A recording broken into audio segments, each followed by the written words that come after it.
Hello ladies and gentlemen, it's Rei-Lin and I'm back with some more Armored Warfare today. Patch 0.19 is finally live, so the balance patch 2.0 is in. And so far, it's got kind of a mixed reaction, I think, by most of the people in the community that are still playing the game. There's been a lot of changes, and as you would expect, there's a few bugs here and there.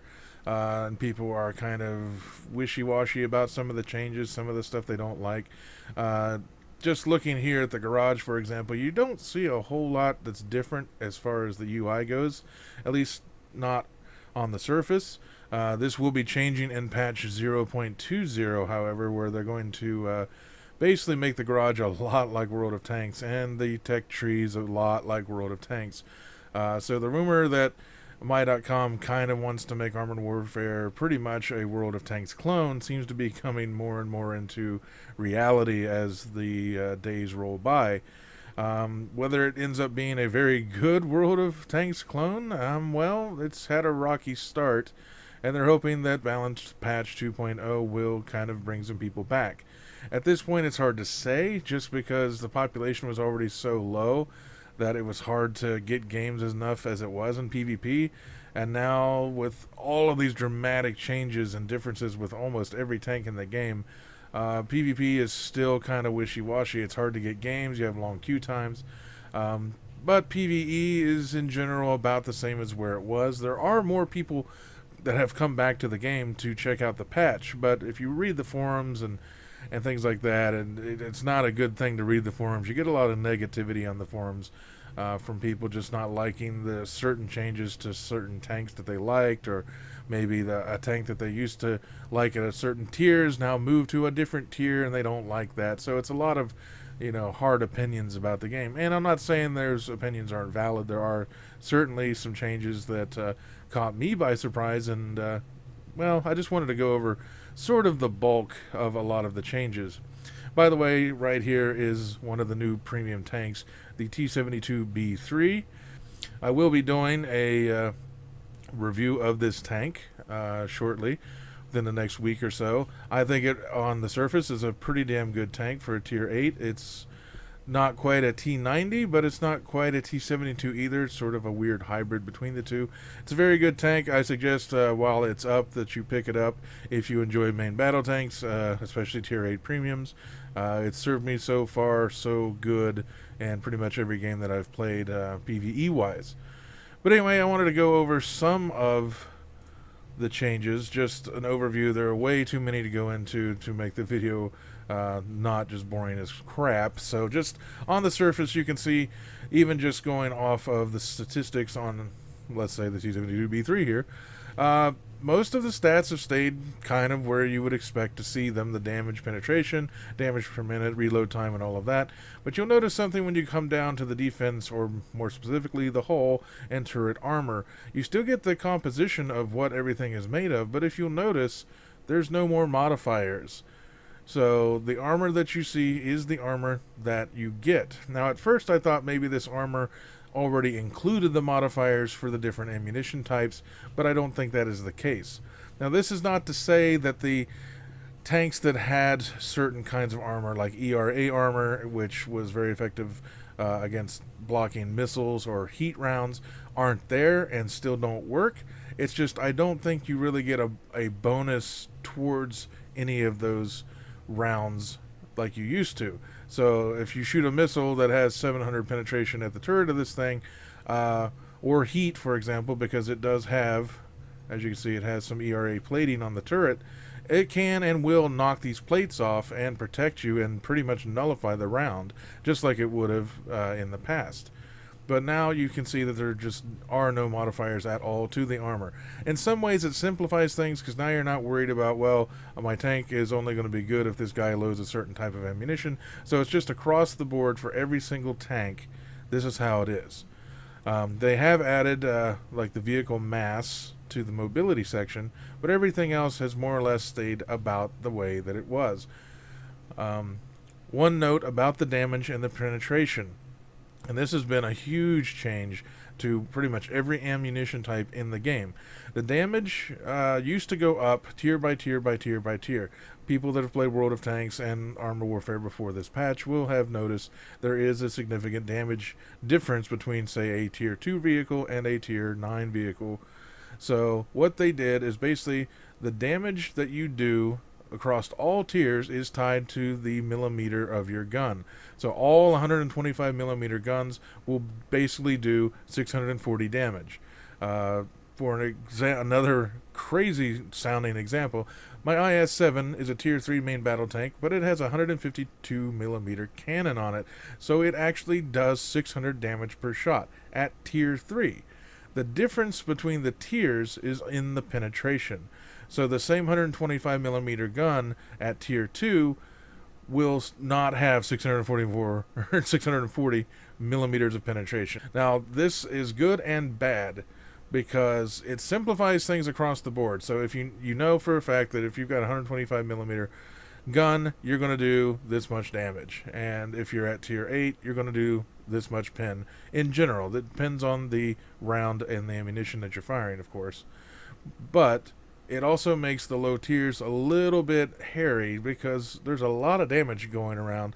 And if you're at tier 3, tier 4, and your tank happens to have a 100 millimeter cannon, for example, you're not going to do 640 damage, but you're around 400 to 500 damage per shot. And there is some compensation with the lower tiers where all the tanks seem to have gotten a pretty good hefty health buff. And so it's not the end of the world. So more or less, I think the time to kill remains close to the same as it was. But overall, that is one of the biggest changes in the game, is that the damage that you do is tied to how big your cannon is. The other big change is with the ammunition itself. Most armor-piercing rounds are average on damage and good on the penetration, but they're also very fast firing, so the travel speed is pretty good. What they've done with armor-piercing in general is if you're firing and you penetrate a target that has more than 100 millimeters of armor, you get a damage bonus of 20% against that target for that shot. However, all of the armor-piercing rounds lose penetration the longer distance you are between you and your target. So if you've got a 600 meter shot, and even though this says it's 640 millimeters of penetration, you probably aren't going to have much penetration left by the time it flies that far. Also, hitting at awkward angles or any kind of steep angle especially, but even some that aren't quite as steep, like side-scraping tanks or tanks that are angling their front, has a very high chance for armor-piercing rounds to actually shatter when it hits the armor. So you don't even get the shot to do anything except just basically explode on the armor and do nothing. Heat rounds, on the other hand, now tend to do about the same damage as armor-piercing and have generally the same penetration. Some heat rounds actually have more penetration, and so you might wonder, well, why wouldn't I just load heat for everything? Well, it still is not as effective, and you can see right there, against a Pleek or ERA armor. It can't really get through caged armor either, but it is effective for everything else that's like, say, a light tank that doesn't have any kind of spaced or composite armor. And the bonus that you get if you're shooting a target and you penetrate and they have less than 100 millimeters of armor, you get a damage bonus of 20%. Now you also gain with heat a fire bonus of 35%, and you do 25% bonus module damage. So heat against anything that doesn't have much armor or any way to defeat the heat, you're going to wreck them pretty quick, almost like artillery in a way. And that means that heat and armor piercing really have to be thought about when you're loading your gun and your tank up in the garage. Heat used to be just kind of like, well, if it does more, I'll use it. But now you actually have a real good reason to load any of your ammo types. I don't have any in this tank, but high explosive, on the other hand, it does. And maybe I can load here, and you can check out the high explosive round. It's the same as it was, with very low penetration value, very high damage should it penetrate. But what it does, if you look towards the bottom of there, it has a fire bonus of 50%. So you have a 50% chance increase to set a tank on fire just for hitting it. And you get a 25% bonus to the module damage that you do. So, again, it's still not very effective, against cage armor, applique, or ERA armor, or anything that's going to be good at absorbing heat in itself.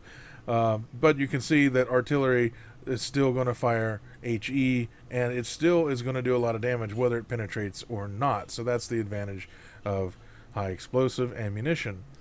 So that's one of the biggest differences right there.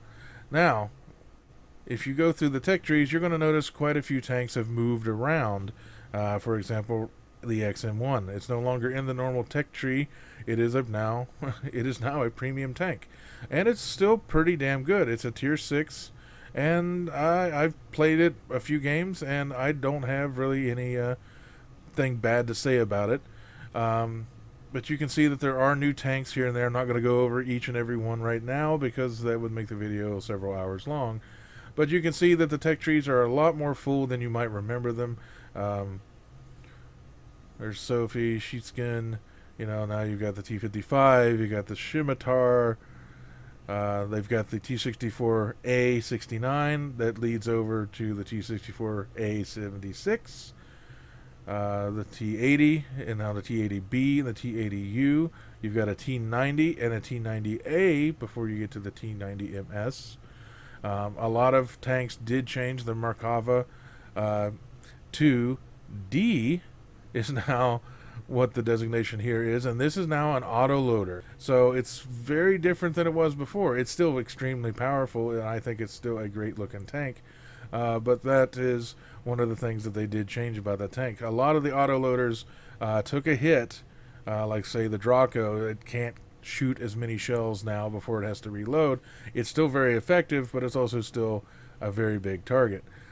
Pretty much all of the artillery have now moved over to Fang's little store over here, and as you can see, we got an Abbott and the WZ, the Assaulter. Nothing really changed on the premium side, but you look here, the artillery is only good to use and can only be used now in PvE, as it says right there, PvE only.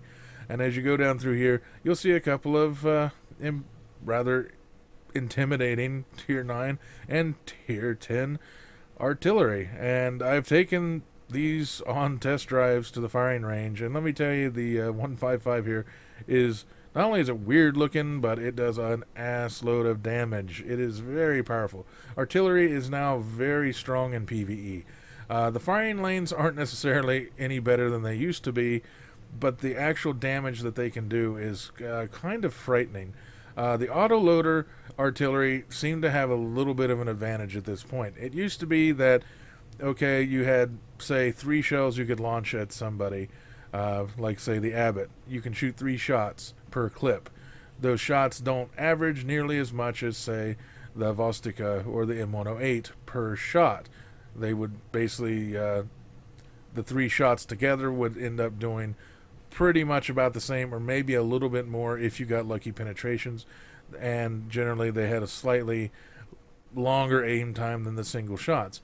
Now the autoloaders do almost the same amount of damage as the single shots, because even the autoloaders have big guns. So if you have an autoloader like the Abbott, and if it's got a 155mm cannon, and you've got a single shot artillery that also has a 155mm cannon, they're pretty much going to do the exact same damage. So which one would you rather have? 3 shots doing 800 damage, or 1 shot doing 800 damage with slightly better reloads? I'm hoping they might change that, and this is, of course, the first iteration with the new patch that changes that, but we'll have to see. Since it is PvE, they probably looked at it like, well, you might as well let your artillery be useful, because they're only good for doing damage now. They did remove the smoke rounds and the illumination rounds from the artillery. They're no longer quite the support tank. They're much closer to the World of Tanks artillery, only they're much more accurate. They reload a hell of a lot faster, and they generally do a lot of damage. For PvE, damage is still pretty much the game, but they do have the disadvantage that if everyone else on your team dies, they're really not very good at holding a point or defending themselves against multiple AI tanks. One of the other big changes is, well, with the consumables, you'll notice that they've added an extra consumable. You now have a surplus parts crate, which increases repair speed by 10%, just like the spare parts. However, you can use it 3 times in one battle. And this holds true over with the other new, the first aid cabinet, which is the same as the medical kit, improves the crew resilience by 15%, but can be used 3 times in one battle. If you're going to pimp out any tanks that you have, you're going to want to put these, just like me, and take them along. You don't have any major downside to using them other than, of course, they're very expensive. So these are great for premium tanks. These are really good for main battle tanks now, because module damage is kind of on par now with World of Tanks. You know, you take one artillery shot, you're probably going to take out your turret ring, your gun sight, maybe lose a track or something like that. So these are very useful to be able to reuse them multiple times in a battle. They do have a cooldown. I think it's about 1 minute, so you can't just, get tracked, put the track back on, get tracked again immediately, use it again. So keep that in mind. You still only get to use it basically once every minute. The other huge change, and this is pretty much a universal thing for all tanks. All the tanks now get 3 universal slots. There are no more tanks that only get, say, 3 armor slots and nothing else, or a couple of firepower and a universal. They're all the same as far as retrofits go. Universal slots times 3. And there are very big changes to what you can put into these slots. Obviously, you can put anything that's lit up. If it's grayed out, it tells you exactly which vehicle that you need to go to unlock it. But the majority of the retrofits are kind of not as good, in my opinion, as they used to be. Before, you generally had kind of a, I guess you could say, a choice. There were a lot of choices, and some of them made sense in a lot of situations. Some were very situational but useful. Some were much more useful on particular types of tanks. But now that they've changed all of this, you got advanced fire control, aim time. Almost every tank in the game can always use faster aim time, improved gun breach, a reload time. The faster you reload, the faster you do damage, the faster you can protect yourself and engage targets. So obviously that seems like a no-brainer as well. The only one that's kind of different would be the third slot, where you can either focus on mobility or you can focus on camouflage or vision range. For scouts, it seems kind of obvious. But for me, for a main battle tank, I want component repair speed. If they take out my gun and I can't fire, I definitely need to get that gun back in line, especially if I've already used one of my consumables to fix the components that were broke already. So 25% repair speed is very nice to get the tracks back on and do whatever I need to do. You can get something like the air cleaner here to get your hull traverse speed to go up. You can get the turret speed to go up. You can get your camouflage factor to go up. So all of these are very, very useful. But when you're talking about just doing damage, which seems to be the main function of almost every tank in Armored Warfare, you're probably going to want to get your aim time down and get your reload speed down so you can do that much higher DPM, leaving, like I said, pretty much only one slot. So it sort of starts taking on, when you think about it, a World of Tanks vibe when it comes to your equipment loadout. For most of the tanks, generally you would use vents, and if you're a scout, maybe you'd go with optics, and then it just carries on that there's only 3 or 4 things that are ever really useful when it came to the equipment in World of Tanks. So every tank had the same 2 or 3 things, and it seems like it's going to come down to that in some cases with Armored Warfare. Some tanks, sure, you're going to want a better ammo rack.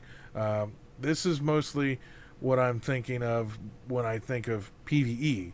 If I thought in PvP that everyone was aiming at my ammo racks a lot and I'm getting nailed left and right and having my head blown off every single time I peek out, then I might think about taking some of this stuff. I mean, an incoming damage reduction of 5%, and if I got the upgraded, I could take 10% less damage, and that's all damage. It's not just a particular type of damage. So against certain tanks, heavy tanks, main battle tanks, anything that you want to not take damage, you can throw that on there. One thing to note is you can't stack any of this. So if you already have the improved Spoliner, you can't use the improved Spoliner version 2 in a different slot. Only the most powerful one is allowed. So, in a nutshell, that is some of the biggest changes to the game. The commander and the crew skills, they basically stayed exactly the same. I didn't notice much of any kind of different. Like I said, the ammo types give you different bonuses depending on the armor that you're shooting at. The new improved consumables are actually really nice, and of course the retrofits are now very different, and where you unlock them from before is also very different. So overall, that's the biggest changes that I've seen. PvE battles are much harder than they were in the past, and the new maps that I've played on are very good. I actually like them quite a bit. PvE has now become much harder in a couple of ways. One, the AI is slightly improved. It does seem to make slightly better decisions on where it's going and why it's going to a particular place. And secondly, it's made harder because now the AI can shoot missiles. That seems to be their very first choice, is just to load up as many missiles as they can and shoot them at you. Now, most tanks at certain tiers don't really have a way to deflect or defend against missiles, making missiles from several bots at once very, very dangerous. So now it's becoming more of an actual team effort, like any other kind of MMO, where everyone kind of has to know which tanks have the missiles, which tanks are the most dangerous, and really focus fire on those tanks to take them out quickly. If you let a couple of Terminators roam around long enough, which are now tier 8, you're going to be in a bad place waiting behind a lot of cover, because these guys will wreck you very quickly. They have missile upon missile, and a couple of them can spell disaster, especially if your tank is like a light tank and you don't really have any major resistance to the missiles. Now, the AI missiles don't seem to hit nearly as hard as, like, say, a player missile does against them, but the fact that so many tanks have missiles now, and they don't have to stop to fire them. Now, next patch, patch 0.20, they're going to tweak and change the missiles to where the faster you're going, the less accurate the missiles are and the harder they are to control, to the point where if you're going to full speed and you shoot a missile, it's not going to go anywhere near where you're aiming. So there is some light at the end of the tunnel as far as that. I would like them to make the AI sort of change it up a little bit. They seem to switch off the missiles if you get right up in their face. It just depends on the tank and how they have to fire the missiles. If it's not comfortable shooting at point blank, it generally will switch off the missiles. But more or less, any tank that has the missiles, it's not really smart enough to not just load the missiles and just start winging them at you as soon as it can. Very dangerous. Also, the other big change with the PvE and why it has been made harder is that certain maps now spawn a monstrous load of tanks. And if it's, say, one of the maps where you have to defend an area, one of the cap circles, for example, they don't stop sending tanks after you. It used to be you killed all the tanks, you won the match. There are a few that are still like that, but if it's more like a defense point, hold something for 3 minutes, 4 minutes, the tanks, they keep coming. Now, they come, thankfully, in waves, but in general, if you've already lost 1 or 2 people on your team, it becomes increasingly difficult for the remaining tanks, especially if they're not main battle tanks and they can't weather the storm, to stand up to 12 tanks incoming on your position. Your smoke rounds, almost every tank now has some kind of smoke rounds, can help, but when you've still got 2 minutes on the clock and everyone's at half health and there's 3 Terminators, a Leopard A6 and a T90 MS coming after you, it can get kind of dicey at that point. So they've just kind of thrown a lot of tanks at you, and they come from different directions, and they come from different directions at the same time. So they basically are overwhelming you with numbers as opposed to just pure brains and smarts.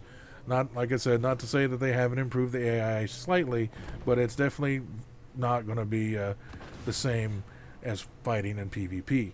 They're really not going to flank. They're just going to slowly roll up on you and overwhelm you if you're not taking your time and focus firing and taking out these AI tanks. So overall, the patch has come out and they've changed so much of the original game when it comes to the armor and the values and the mobility of some of the tanks. There's a lot that I could talk about, but like I said, it's just going to get into a massively long video that is just, I could speak for hours about all the things that they've changed in every single tank and go over everything, but I'll leave the patch notes down below and allow you guys to kind of go over them and leave some comments down below and let me know if you're enjoying the game, if you think it's getting too dumbed down, if you think it's really too much like World of Tanks now, which in my opinion wouldn't necessarily be a bad thing. For me, I don't mind World of Tanks in a lot of ways. I just really don't like the PvP. And Armored Warfare has always been about PvE for me. For me, it's been a PvE first, PvP tacked on. And I'm hoping that my.com can see that that's what really separates Armored Warfare from World of Tanks and really starts to focus as much on the PvE as the PvP. I know they want to try to say they want to make it like a World of Tanks clone, but what separates those two games is really one of its biggest strengths. And I think as long as they can start adding more tanks, more maps, more game modes, and get the AI up to snuff a little bit better, make them a little bit smarter, and make the PvE, more hectic because the AI is smarter and less because they're just throwing 300 tanks at you. I think the game still has very good potential to move forward and become, if they want it to be a World of Tanks clone, it can become a World of Tanks clone that also has some really good PvE content that people have fun playing and being challenged by it. And I think that is still available, and I think that's still a very good option for my.com to have happen with this game. I just hope that they focus on that and start fixing some of the bugs that have come in since the patch, but almost any patch for any game that I've ever seen rarely comes out scotch-free without having any new bugs and things like that. Right now the game is just kind of struggling because of the population, especially on NA. That's where I play. Thankfully I don't have to wait in a very long queue because I don't PvP. There's a lot more people focused on PvE in this, and I'm happy for that, so I can at least bring you some gameplay and do my reviews on the premium tanks. I'm hoping that the game will continue to grow and evolve. Hopefully it doesn't come just a mirror image of World of Tanks and where they just kind of ignore PvE from now on and focus solely on PvP and just not really caring much whether it succeeds or not. I would really like to see Armored Warfare take this patch and take all the things they have changed, fix a lot of the bugs, add some more content, and then let it go from there. I don't think the patch is all bad. There's a lot of people, like I said, that have gone on the forums and cried about certain things that they just don't like. They don't like not knowing what the modifiers are on any of the ammo types. They think it's being dumbed down. But on the other hand, the gameplay itself, the underlying structure of the gameplay hasn't really changed a whole lot. You're still shooting at tanks, you're still aiming for weak points. Now you have to actually think about the ammo types that you're firing, and and now the weak points aren't exactly where they were before because they have made changes to the armor profiles of a lot of tanks. I think they've solved a lot of the power creep just by, again, changing the damage to match the caliber of the gun. Now at low tiers there are a few outliers, like I said, like the IS-7 at tier 3 doing as much damage as like a tier 7. It's just really crazy just because of that. But then again, the IS-7 isn't exactly the best tank in Armored Warfare. A lot of downsides to having the big gun, as usual with dirt guns like that. So overall, I don't hate the patch. I'm not 100% sold on it being the best thing that's ever happened to the game. I don't mind what they've done so far as the gameplay. A lot of the tanks got boosted in a lot of ways. A lot of the premium tanks stayed more or less the same, only changing because of the way that they decided to change the classes of the tanks a little bit. Obviously making light tanks much more mobile, making tank destroyers a lot more camouflaged, and things like that, where they're not doing as much damage but they're reloading quicker than any other kind of tank. So these little subtle changes to the types of tanks have made the game a little bit more interesting in some ways, and for some people they don't like it. I'm hoping that people will come back to the game, try it out, get a different feel for it, because a lot has changed. You have to kind of ease yourself into it. That's what I've been doing over the last week since it came out. It's just kind of playing each tank and seeing just kind of how it feels compared to how it used to prior to this patch. Overall, I think the patch is solid. It needs some tweaking, needs some bug fixes, but I think that it still has the potential to separate itself from World of Tanks, even though they're going to start changing the UI and the tech trees to more or less resemble World of Tanks. So they're hoping that that's probably what's going to bring a lot of people from World of Tanks to Armored Warfare, is to just make it look like the same game. I really wish they wouldn't necessarily do that. I don't mind the UI in the game as it stands. It makes sense to me now. I've learned what everything means, so it's not that complicated. But this is my.com, so we'll have to see what they decide to come out with next. And that's going to do it for this video. I just wanted to do a quick overview of the main changes. There are many more. I'll leave a link in the description down below so that you can follow it to the website, and it goes over every single thing that they've done, every vehicle, and explains it way better than I can, just because you can read it at your leisure as opposed to listening to me rattle on for 2 hours about it. I hope you enjoyed it. If you did, please press the like button down below. It does help out my channel. If you haven't had a chance to subscribe to my channel, you can click at the bottom of your screen right now, and that'll get you all the latest updates every time I upload something to my channel. Thanks a lot, everybody. Take care, and I'll talk to you all next time.